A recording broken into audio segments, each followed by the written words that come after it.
Well, hello, brothers and sisters. This is the man behind the curtain with another reading. I'm gonna give you a little the title and topic on this says why care what the Constitution says. So I'm gonna read the introduction, and we'll go from there and share some discovery in this article, and once in a while I'll elaborate on it, share some thoughts and some issues. But let's go ahead and start. Why care what the Constitution says? The powers of the legislators are defined. This thing scanner, let me turn this down. Are defined and limited, and those limits may not be mistaken or forgotten. The Constitution is written. To what purpose are powers limited, and to what purpose is that limitations committed to writing? If these limits may at any time be passed by those intended to be restrained, the distinction between a government with limited and unlimited powers is abolished if those limits do not confine the person on whom they are imposed. So apparently that was by John Marshall, the famous juror of 1803.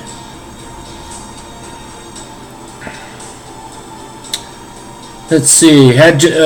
Had judges done their job, this book would not need to be written. Since the adoption of the Constitution, courts have eliminated clause after clause that interfered with the exercise of government power. This started early with the Necessary and Proper Clause, continued through the Reconstruction with the destruction of the privileges. Okay, so right there alone, it's saying that basically the Necessary and Proper Clause is actually repugnant to the Constitution when they put that in there. And the reason it is because they overreached their authority of manipulating and constructive fraud by changing clauses and taking parts out and in and out of the true meaning of the words in the Constitution. So, and it's saying that judges and lawyers pretty much do that, and also other branches of the government.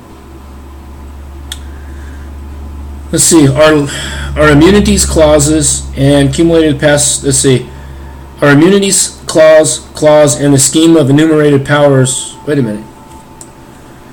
Or immunities clause and cumulated in the post New Deal court that gutted the Commerce Clause and the scheme of enumerated powers affirmed in the 10th Amendment. So right there alone, just in this part of this, they decided not to follow the enumerated powers in the list, and that's where the overreach started. Sounds like from the enumerated powers is the list of the branches of government of what they are actually allowed to do, their limitations, and apparently they ignored the enumerated provisions and declarations in the states' constitutions and the supreme law constitutions back then, and they actually do it today, which is illegal. And that's considered constructive fraud, and I wouldn't even say perjury, because any court's issues and things under court, and they go against the enumerated clause, the enumerated powers and clauses, that would be treason, treason by sedition by treason, actually. So, while greatly expanding the unwritten police power of the states, all along with sporadic exceptions, judges have ignored the Ninth Amendment. Actually, the Ninth Amendment is enumerated powers. It's actually saying the lock under the Ninth Amendment. That's what it is actually a lock for the enumerated powers list. But they ignored the Ninth Amendment. Everybody ignores the Ninth Amendment. Because nobody knows or questions it. But you need to know the Ninth Amendment. That's why I'm sure I'm doing this reading. But anyways, Ninth Amendment. As a result of judicial decisions, these provisions of the Constitution are now largely gone, and in their absence, the enacted Constitution has been lost and even forgotten. Yes, they covered it up by the constructive fraud that I mentioned, but it's still there. But all you have to do is read it in a timely manner, fight for it, and bring it up through the due process or any process of the administration of justice at a state or federal level, because it's in the state enumerated provisions and Declaration of Rights, as also as the supremacy Constitution. And okay, see, without these missing clauses, the general scheme of the Constitution has been radically altered. Well, they're actually not missing. They're there, but nobody just reads them or knows what they mean. They're there. Okay. It says, without these missing clauses, the general scheme of the Constitution has been radically altered, which is precisely why they all had to go. The Constitution that was actually enacted and formally amended creates its lands of government powers in the Sea of Liberty. Judically redacted Constitution creates islands of liberty rights in a sea of governmental powers. Okay, so what it's saying there is that's where the scheme comes in, where the masses and the people was tricked through admiralty, merchant, and commerce. So technically, they actually were allowed by law, the admiralty and the merchant and the commerce and commercial, uniform commercial codes and laws that were adopted. But what they did is they went beyond their limitations. It was supposed to be for commercial, road for hire, and that only. And actually, that's what it is, but they seem to bypass and go through to invade the other provisions like privacy, the Fourth Amendment, and they enforce these uniform commercial codes, which are illegal, and a lot of people don't know that, which people are starting to find out and research and study. So basically a bill of attainder, that's illegal. Tells you twice in two areas of the Constitution, at a state level and federal level. A bill of attainder is traffic infraction, tickets, right of assist, a direct tax, a coupon. I call them a coupon to bill you for money when there is no actual victim or property damage, or actually a violation of the Constitution. So I hope you understand what I mean by that. So without these missing clauses, the general scheme of the Constitution has been radically altered, with it precisely why they all had to go. The Constitution was actually enacted and formally amended, creates is lands of government powers in the Sea of Liberty. The judicial,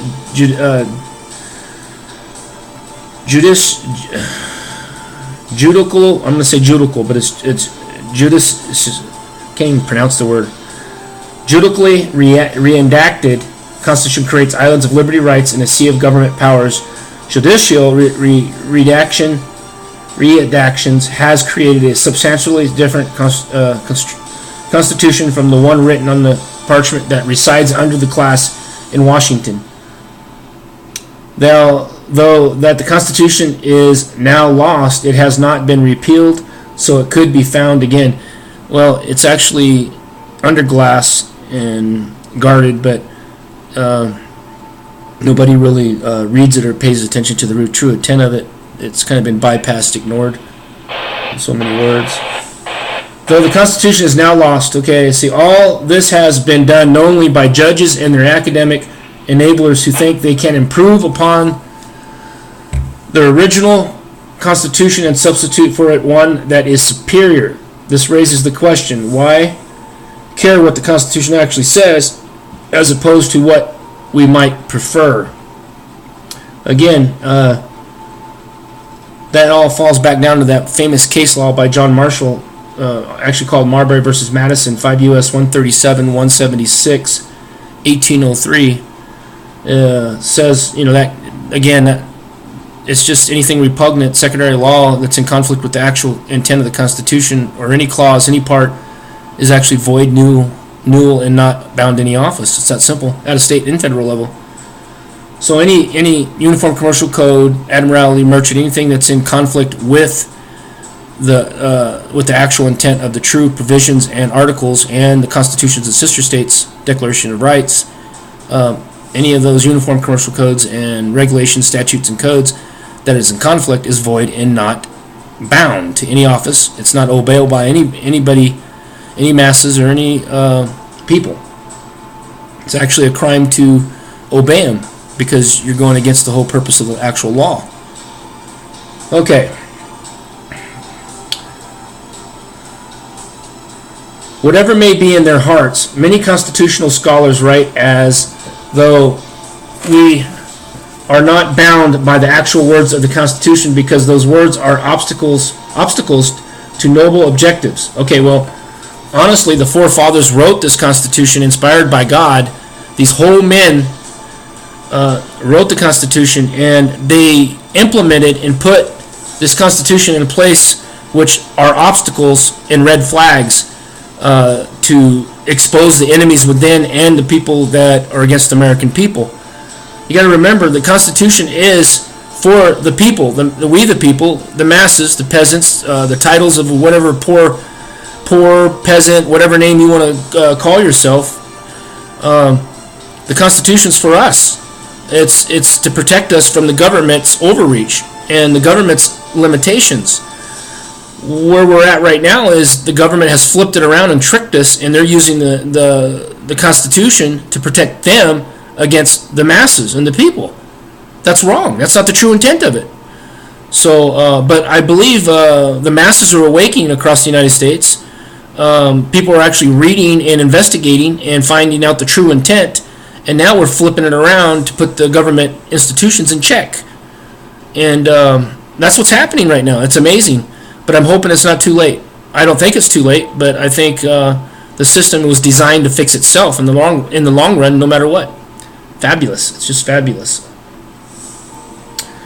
Okay, it says, one way to slip these bonds is to imply that the original Constitution is illegitimate by repeating the refrain that we cannot be bound by the dead hand of the past or by constantly invoking the various sins of the framers. Okay, that's totally wrong. We learn from our past. If we didn't know our past, we just keep making the same mistakes over and over. And that's the whole purpose of the forefathers bringing the Constitution forward and enacting it and bringing our separate states that was actually countries themselves into a whole federation or compact agreement. It was fabulous. But where the problem is we got ignorant men that have no morals and values and have no clue about the true intent and the foundation and principles of the nation. That's where we're losing. But again, it's wonderful that the Constitution, the obstacles are there, and it's fixing itself. I really believe that.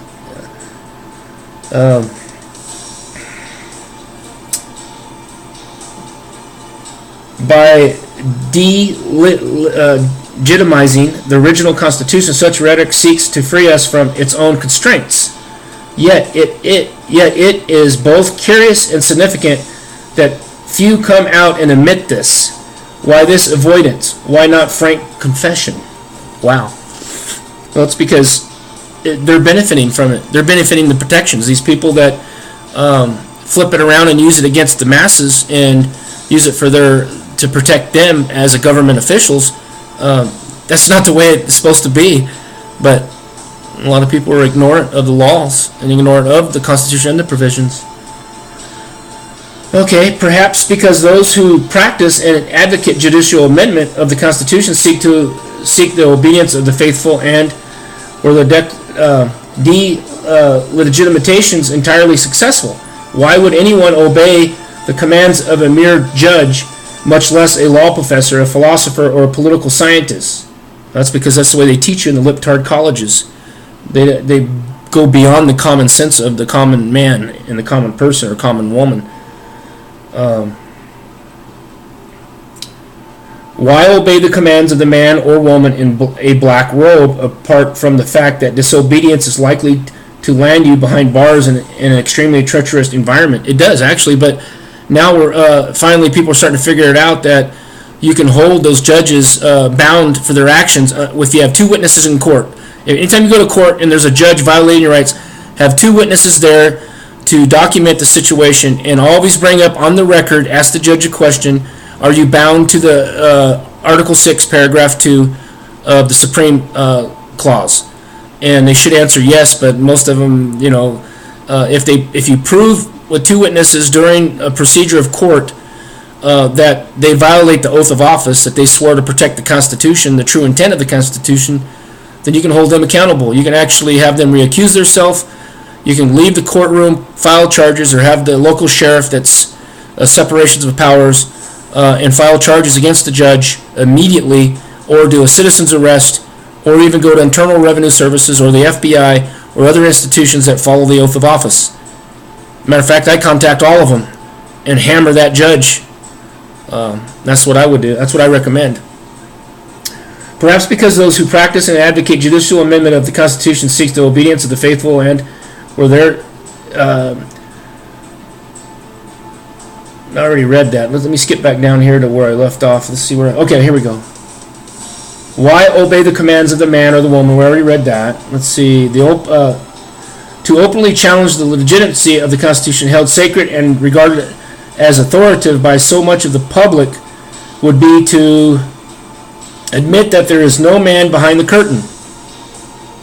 Instead, by subtly undercutting the legitimacy of the Constitution while at the same time preserving its much revered form, a judge or even a clever constitutional scholar can become the man behind the curtain. You hear that? That's why I have all my readings man behind the curtain, because that's what I'm the man behind the curtain, but I'm trying to tell you the truth. But they do have an actual man behind the curtain. The judges are the man behind the curtain, trying to give you the wrong intent and information of the true intent of the Constitution. It's that simple. Okay, pay no attention to the figure in the black robe or to that bookish professor. The great and powerful Constitution has spoken. Because they're using it to protect themselves and then against the masses is what they're doing. You know that. I've said that already once or twice. So this is fraud on the public. Imply, but do not say it loud, that the Constitution is illegitimate, so we need not follow what it actually says. The Constitution is not illegitimate. It is bound. It is law. It's a compact agreement between the states and the government. And the compact agreement, the ironclad contract. Okay. Remake it or interpret it as one wills, and then, because it is the Constitution we are expounding, the loyal but unsophisticated citizenry will follow. Well, that's pretty much saying the dumb, ignorant are following the wrong intent, but they're awakening. The curtain's been pulled back, and I'm the one that's pulling the curtain back. Remember that. It's my wisdom. Just think about that. This strategy also allows one to adopt a stance of moral superiority toward past generations without having to assume the responsibility of proclaiming that the document they wrote and by which the government rules is of no authority. Well, we know it has authority, but they use the authority against us, not for us. Because it is constantly under siege. Well, I want to back up a second. It's because the attorneys and lawyers are the ones who are the enemies tricking you to bring you into the schemes. They're not really doing the true intent to protect you by the provisions, which I think, Blake, there's a small percentage starting to change now, and they're starting to run away from the bar and not be part of the bar and taking their skills and actually doing the true intent instead of being a spy and against the true intent of the Constitution. I call, let's see, what would I name those? Constructive fraud attorneys, treasonous attorneys, spies. We have many of them. Public defender's offices, the whole main category. They're in collusion with the crooked judges that don't follow their oath of office or Article 6, Paragraph 2, the Supremacy Clause. Man, I can just elaborate and go on and on for that. And I'm the perfect example. I've been in court and been encroached and infringed, and that's why I'm here today doing what I do. Is I'm sharing the wisdom and knowledge that I'm inspired by, and I'm showing you the way how to fight back and defend your Constitution and your rights. We will never know whether we should obey it, approve upon it, ignore it altogether. In this book, I began by asking and answering the questions that others shy away from. Why should anyone obey the commands issued by persons who claim to be authorized by the Constitution? I explained why the most commonly held view of constitutional legitimacy, the consent of the governed, is wrong, because it is a standard that no constitution can meet. Holding the Constitution to this unattainable ideal both undermines its legitimacy and allows others to substitute their own meaning for what of the text. So again, these judges, lawyers, and these spies and all these people, they're interpreting it the way they want it to interpret to benefit them. They're not interpreting the true intent. So you need to know the true intent. I advise you to investigate, find out, learn, and once you find out, exercise it. Because if you don't exercise it, you're going to lose it. And not only losing it, if you don't know it's what they say it is, and then I'd rather know what it is instead of what they say it is, so I'm not behind bars. Make sense? Makes sense. This result is paradoxical because, notwithstanding the great expansion of suffrage, any new and improved interpretation of the Constitution will also fail to be legitimated by the consent of the governed. So no matter what, the Constitution of the government in the agreement is by consent. So if they try to pull something on you, if you don't bring up a claim to rebuke it, they assume you automatically consent. So you got to automatically, when they're using it against you, you got to not consent and flip it around, and you become the plaintiff and they become the defendants, and you file all paperwork that way, regardless of what they say. Because if you file it with you being the plaintiff and them being the defendants listed as the attorneys and the judges, and when you file it, it's on record, you'll find immediately they will strike it off the record, and there's a good chance that your case won't go forward. You could get dismissed, or they'll try to bring you in to see how much more you actually know. I found from experience, from my cases, most of them, I actually won all of them, and I've learned 2 rules. Never go to court. Every question I ask, always know the answer. And I'm the plaintiff, I'm the victim, the plaintiff, and they're the defendants. They're the arbiters and the abusers. They're the ones enforcing encroachment and infringement. Keywords, look them up in the Black's Law Dictionary. It'll help you out a lot. Okay. And this fiction, let's see, where was I? It says, this result is paradoxical because, notwithstanding the great expansion of the suffrage, any new and improved interpretation of the Constitution will also fail to be legitimate by the consent of the governed, and this fiction turns dangerous when factions purporting to speak for the people claim the power to restrict the liberties of all. I just said that in my own words so many before I read this. Equally untenable is the principal alternatives to the consent of the governed. There you go. It comes to that consent again. Okay. I got to tell you this because this consent word is very, very important. Anytime you consent, you're going into an unknown contract. I'd advise you not to consent. The only consent you do bring and contract that you go into would be the constitutional contract. So how they get you is they trick you. Let me give you an example. Say you get a ticket, you go in, you go to a minute hearing, you see the judge, and he reads you your rights, your charges on the infraction. Of course, there's no victim, no property damage. You didn't really break a law, but he just wants to rob you and he wants you to consent to it. He's going to trick you, and you're either going to, most people just get tricked and go into it. So you're sitting there in front of the judge with your traffic infraction, and he says, do you understand your rights? And you say, yeah, I understand my rights, So you understand your rights. So he does this little trick. He grabs a piece of paper he slides it in front of you, and he says, okay, you understand your rights? How do you plead not guilty or guilty? And of course you say guilty or not guilty, whatever route you want to go. But then he slides that paper to you, and then you sign it like a dumbass. You sign it. You just got tricked and pulled into a contract, and you just consented and waived your rights to their privileges. Do you understand this, people? Do not consent, do not sign. If you do sign anything, sign big UD with your name, saying under duress, you're scared, you're forced to sign it, they got badges and guns, and you're scared, okay? You're the victim, remember that, okay? I'll leave it at that. I can go on and on. So don't sign nothing, and never plead guilty to anything. Always fight all the way to the end when there's no victim or property damage, and take it all the way to trial, because if they take you all the way to trial and they still convict you illegally, they went to an illegal court, And they can't do nothing at the end anyways because they can't put you in prison for debt. There's a whole constitutional argument on that since you claimed you are the contract of the Constitution. So just remember that. They'll scare you and threaten you and slobber at the mouth and want to throw you out of the courtroom. Stand your ground on the basic issues. All these question jurisdiction. Don't even let them go forward until they answer the jurisdiction. And it usually takes you 3 times to file paperwork or ask 3 times for jurisdiction for the prosecuting attorney to prove he has authority over you. That's one key thing too, okay? If you have any questions, just contact me. I can give you the information, help you anyway. If you have some problems with the due process in anything that you think is being violated against you, just call me. I'll help you. If you follow my directions and listen, sure, they might want to prolong it. Sometimes they fight it and can go on for a year or longer or whatever.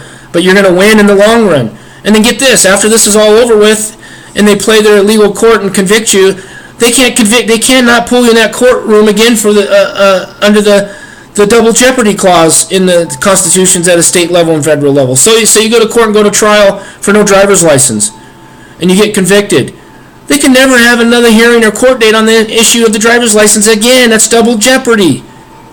So you can lock it down in so many ways. But anyways, I'm going to continue on. I'm getting excited sharing this stuff with you. Okay, let me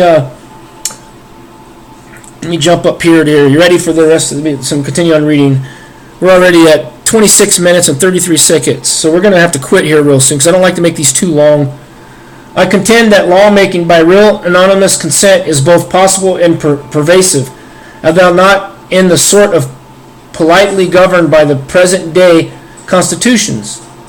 Even in the absence of such consent, however, laws can still bind in consequence of the Constitution that governs their making.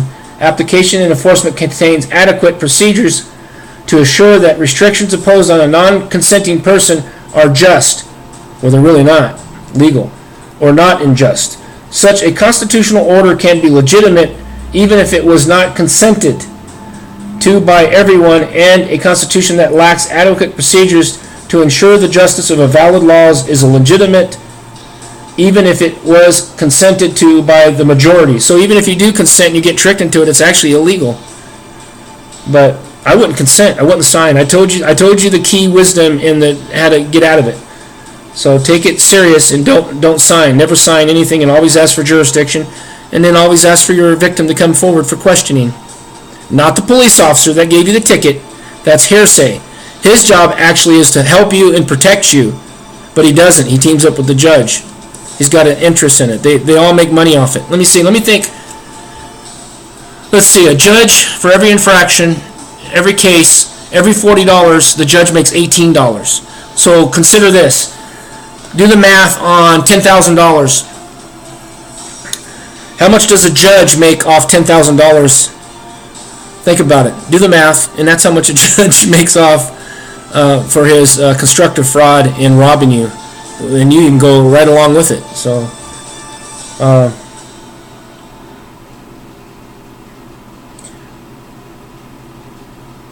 okay, say, although my thesis concerning legitimacy does depend on the claim that justice is independent of whatever may happen to be commanded by positive law. Okay, there is positive law and there's negative law, and there's a majority of the governments using negative law. You need to learn the positive law so you can trump the negative law by your positive law. It's that simple. Turn it into a mathematical equation if you want. It does not depend on the acceptance of any particular constitutional legitimacy, can be seen as a product of procedural assurance that legal commands are not unjust. Well, unconstitutional acts is unlegal and unjust. Just remember that. Even those who reject the view of justice held by the founders, and which I have defended elsewhere, can accept this conception of constitutional legitimacy, provided they also accept the proposition that justice is independent of legality. That is, that laws are not just solely because they are validly enacted to assess the legitimacy of any given legal system. However, including the system governed by the Constitution of the United States requires both this procedural conception of legitimacy and a theory of justice by which to assess the adequacy of the lawmaking procedures it employs. In short, while readers need not agree with the founders or my conception of justice based on natural rights to accept the procedural conception of constitutional legitimacy, I shall advance they must produce and defend a conception of justice before they can pass judgment on the legitimacy of conception of justice before they can pass judgment on the legitimacy of the Constitution. So, must I, to that end, I will explain the founders' view that first come rights and then comes the Constitution. Your rights come from inalienable rights, come from God. Just remember that. Your basic common rights, common law, private person. The rights that precedes the formation of government they called natural rights. I contend that if a constitution contains adequate procedures to protect these natural rights, which they are designed to, but again the government flips it around, it can be legitimate, even if it was not consented to by everyone, and the one that lacks adequate procedures to protect natural rights is illegitimate, even if it was consented to by the majority. I don't care. It'd be hard to understand that, but honestly, I already told you, don't sign, don't consent. Use the Constitution as a weapon. That's what it's designed for, to protect you. Know it, learn it. And if you want to start the most simplest way, read the Bill of Rights in every Constitution and the Constitution of the United States of America, the Amendments 1 through 10. Read those. Because you're going to find that every state of the Union of the Compact Agreement are in harmony. Okay? They all say the same thing, except for they're numbered and worded just a little bit differently to trick the ignorant and dumbfounded. Okay? Just remember that. Anyways, I go on. It goes on and on. I'm going to scroll all the way down to the bottom and read the last part of it, and then I'm going to close here. Okay, so it is an open question whether the U.S. Constitution, either as written or as actually applied, is in fact legitimate. Intellectual honesty requires us to acknowledge the possibility that no constitution lacking anonymous consent is capable of producing laws that bind in conscience. Therefore, while the theory of the constitutional legitimacy, the conception of natural rights, the method of constitutional interpretation, the interpretations of key clauses, and the presumption of liberty, I advance here all raise serious questions. Is there any constitutional theory that does not? Readers should think long and hard before rejecting them, for the alternative may be to admit that when judges pronounce constitutional law, there really is no one behind the curtain, and their commands are utterly devoid of binding authority. I disagree. There is somebody behind the curtain pulling the strings. We need not, I submit, reach this conclusion. The lost Constitution has not, after all, been repealed. Well, of course, I agree with that. It has not been repealed. It was just covered by constructive fraud in layers and layers by attorneys and judges, and any delegated powers for that fact of the matter. We need not, I submit, reach this conclusion. The lost Constitution has not, after all, been repealed. It remains before our eyes, and its restoration within our grasp.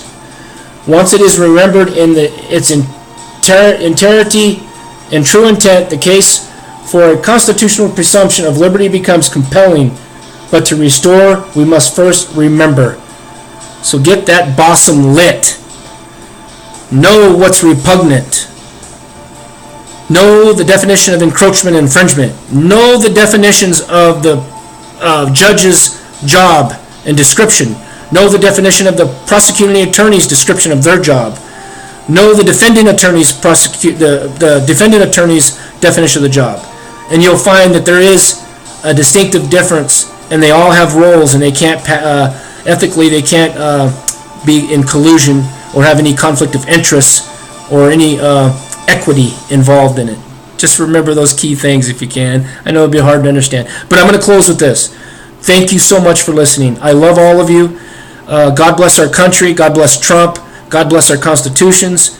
And I would think we should all restore the line of succession all the way back to the originals and find out what was illegally admitted and put in illegally and disobey those clauses. So thank you again. I love you. God bless you. And Have a great, wonderful day wherever you are, or a great, wonderful night, and put Kirkland, the man behind the curtain, in your prayers, because he definitely needs it. Thank you.